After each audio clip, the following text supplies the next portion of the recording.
A relentless series of Kona storms and unstable atmospheric conditions have plunged the Hawaiian Islands into a state of crisis. Throughout February 2026, the archipelago has been battered by record-breaking rainfall, leading to widespread flash flooding, catastrophic landslides, and the displacement of hundreds of residents. Governor Josh Green has extended the state of emergency as damage assessments begin to climb into the millions of dollars. The disaster began in the first week of February, when a deep, low-pressure system, known locally as a Kona Low, became stationary over the island chain. Unlike typical trade wind showers, this system drew up vast amounts of tropical moisture from the equator, creating an atmospheric river effect. By February 21st to 23rd, 2026, the situation reached a breaking point. The National Weather Service, NWS, Honolulu, issued rare flash flood emergencies, the highest level of flood alert, for Oahu and Kaua'i. In some areas of the Big Island, rainfall totals exceeded 30 inches, 762 millimeters, within a 72-hour window, effectively dumping a season's worth of rain in 3 days. Oahu, the most populous island, faced severe challenges as drainage systems were overwhelmed. On the north shore, the Kaukonahua stream rose 8 feet in less than 2 hours on Saturday afternoon. The Honolulu Department of Emergency Management ordered the immediate evacuation of Otake Camp, where residents were rescued by firefighters as water reached waist-deep levels. On the Windward side, Kamehameha Highway became impassable after several sections were washed out or covered in thick mud and debris. In Kāneʻohe, a massive sinkhole opened on a residential street, swallowing 2 parked vehicles. Even the capital was not spared. Major intersections in Moiliili and Mapunapuna were submerged, leading to hundreds of stalled vehicles and the suspension of the bus services. The Hanalei River breached its banks early Sunday, flooding the Hanalei Bridge and surrounding taro patches. With the Kuhio Highway closed, the community of Hanalei remained isolated for over 48 hours. On Maui, the iconic Hana Highway suffered at least a dozen landslides. The Maui Fire Department reported several swiftwater rescues near the Ohio Gulch after hikers were caught by rapidly rising waters. High winds exceeding 70 miles per hour at Haleakala Summit also caused significant power outages for upcountry residents. The Hawaii Emergency Management Agency, HIEMA, has opened multiple shelters at high schools across the state. The scale of this flooding is historic, stated Major General Kenneth Hara.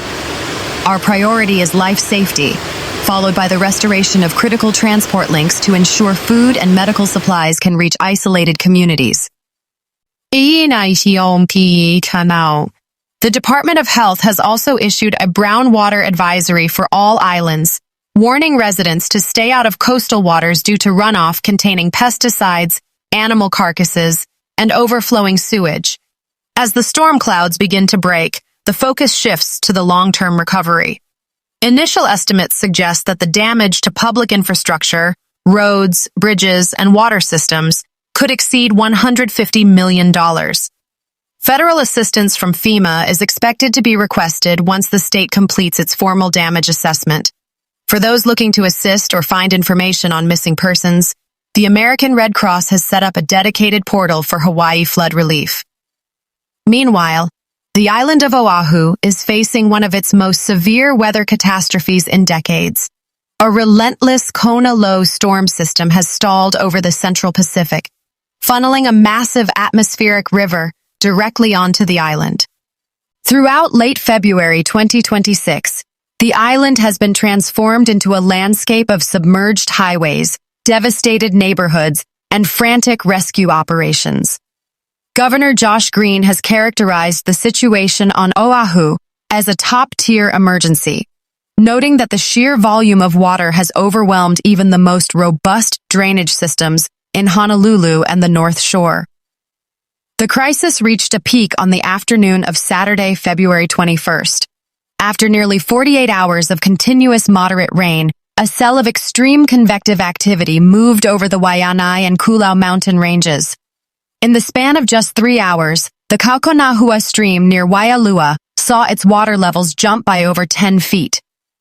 This rapid rise triggered an immediate flash flood emergency from the National Weather Service, NWS, Honolulu. Residents in low-lying areas reported that the water did not creep up. It arrived as a wall of brown sludge, carrying trees, debris, and displaced vehicles.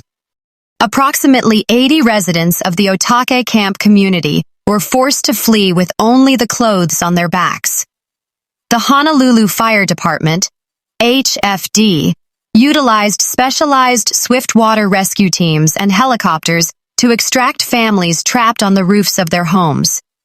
The historic Haleiwa Bridge remained standing, but the surrounding access roads were completely washed out. Large boulders and mudslides from the surrounding hillsides have effectively cut off the north shore from the rest of the island via the inland routes. The Alawai Canal reached critical capacity, leading to localized backflow flooding in the streets of Waikiki. In Moiliili, water reached depths of 3 feet, drowning hundreds of parked cars and flooding first-floor businesses. Portions of the H-1 Freeway near the Middle Street Tunnel were shut down as water cascaded from the overpasses like waterfalls. The Hawaiʻi Department of Transportation, HDOT, reported that several sinkholes have formed on secondary arteries, posing a long-term threat to the city's traffic flow. One of the most pressing hidden dangers of the Oahu flood is the failure of the wastewater system. The city and county of Honolulu issued an urgent brown water advisory after more than 500,000 gallons of untreated sewage overflowed into Mamala Bay and the Kihi Lagoon. Health officials are warning residents to stay out of the water due to high bacteria levels, chemical runoff from flooded garages, and the presence of dangerous debris. The water is toxic, said a spokesperson for the Department of Health. It's not just rain, it's a cocktail of urban pollutants. The Hawaiʻi National Guard has been deployed to assist with debris clearance and to ensure the security of evacuated neighborhoods. Meanwhile, the American Red Cross is coordinating with local food banks to provide hot meals to the over 1,200 people currently displaced across the island. Meteorologists warn that while the Kona Low is weakening, the ground on Oahu is completely saturated. Any additional rainfall, even a standard trade wind shower, could trigger new landslides. The economic toll is expected to be staggering. Early estimates from the governor's office suggest that Oahu alone has suffered over $200 million in damage to private property and public infrastructure. A federal disaster declaration is pending, which would unlock FEMA funds for long-term rebuilding efforts. For those on the island, the message remains clear. Turn around, don't drown. Do not attempt to cross flowing water, and stay tuned to local radio for updates on road openings. Meanwhile, the historic and residential heart of Kaua'i's east side, Wailua, is currently grappling with catastrophic flooding following a relentless atmospheric onslaught. As of February 24, 2026, the Wailua River, Hawaii's only navigable river, has transformed from a scenic landmark into a destructive force, inundating homes, destroying sacred sites, and severing critical transportation links. The crisis in Wailua escalated rapidly between the evening of February 21st and the morning of February 22nd. A stationary Kona Low system, combined with an unstable upper-level trough, delivered a localized deluge over the Mount Waialua watershed. This massive volume of water funneled directly into the Wailua River Basin. According to data from the National Weather Service, NWS, Honolulu, the Wailua drainage area received over 12 inches of rain in less than 12 hours.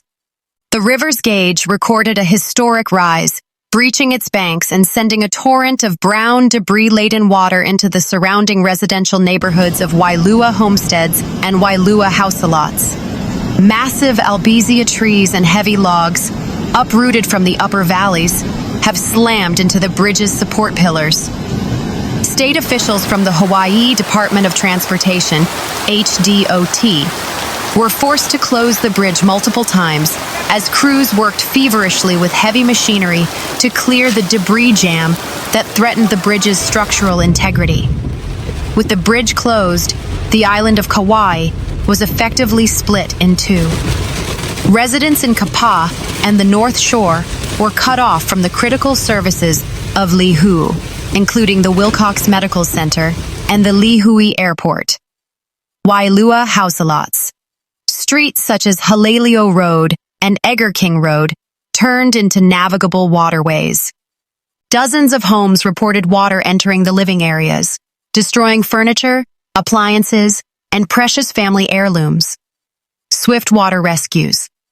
The Kauai Fire Department, KFD, and the Kauai Emergency Management Agency, KEMA, conducted over 20 documented rescues in the Wailua area.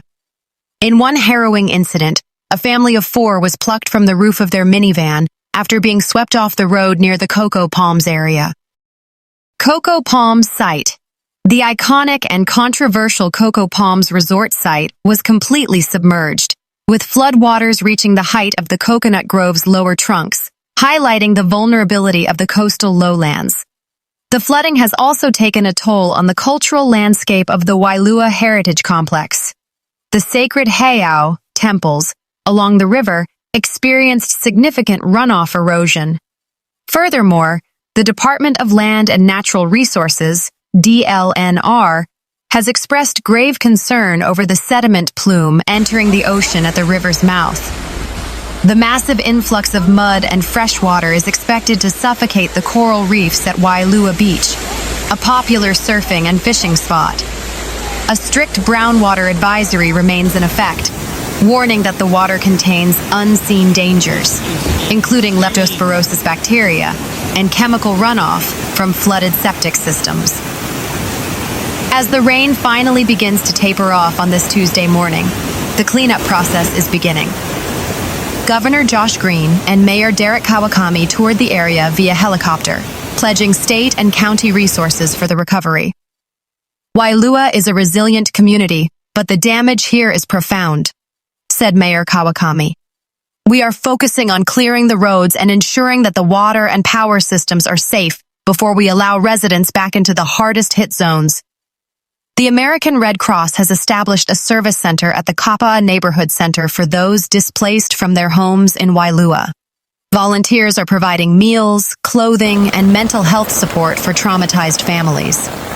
For real-time updates on road closures and emergency alerts, residents are urged to visit the official Kauai County website. Meanwhile, the world's attention has been focused on the urban flooding of Honolulu. The small coastal community of Laupahoehoe on the Big Island's Hamakua coast has quietly endured the most extreme meteorological event in recent Hawaiian history. Between February 19th and February 23rd, 2026, Laupahoehoe was the ground zero for a moisture-laden Kona Low, recording a staggering 30.36 inches, 771 millimeters, of rain. A volume of water that has fundamentally altered the local landscape. The geography of the Hamakua coast, with its steep pali, cliffs, and deep gulches, acted as a funnel for the storm. As the atmospheric river slammed into the windward slopes of Mauna Kea, the air was forced upward, cooling and releasing torrential rain directly over Laupahoehoe and surrounding villages like Ukala and Papaloa. According to the National Weather Service, NWS Hilo, the intensity peaked on the night of February 21st, when rain fell at a rate of 4 inches per hour. This water bomb turned usually dry drainage ditches into raging torrents and caused the local gulches to swell to levels not seen since the historic storms of the 1960s. Highway 19, the lifeline connecting Hilo to the northern Kohala coast, bore the brunt of the damage. Massive landslides, consisting of red mud and ancient ohia trees, cascaded down the steep winding sections of the highway. At least 3 major landslides blocked all lanes of traffic, effectively isolating the community. Culvert failures.